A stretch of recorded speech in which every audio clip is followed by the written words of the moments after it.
O'zbekiston poytaxti Samarqanddan Toshkentga ko'chirilganligini bilarmidingiz? Sovetlar hokimiyatni egallashgach, bo'lib tashlab va boshqar iborasi orqali Markaziy Osiyo hududlarini 5 ta ma'muriy birlikka bo'lib tashlaydi va har bir millat o'z davlatini quradi. O'zbekistonni esa Fayzulla Xo'jayev xaritasini chizib chiqib, tarixiy shaharlar O'zbekiston tarkibida qolgani ma'qulroq deya bir qancha tarixiy shaharlarni O'zbekiston tarkibida saqlab qoladi. O'sha vaqtda Tojikiston ham O'zbekiston tarkibida edi.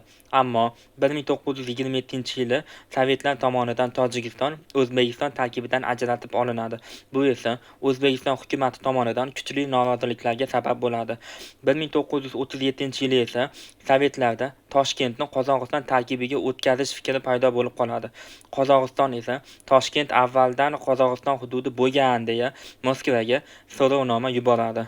Fayzulla Xo'jayev esa bundan xabar topib, bir kunning o'zida poytaxtini Samarqanddan Toshkentga ko'chiradi va shu tariqa O'zbekiston tarkibida Toshkentni saqlab qoladi.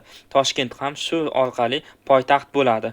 Fayzulla Xo'jayevning o'zi esa vatan xoinligida ayblanib 1938-yil 15-martda qatag'on qilinadi.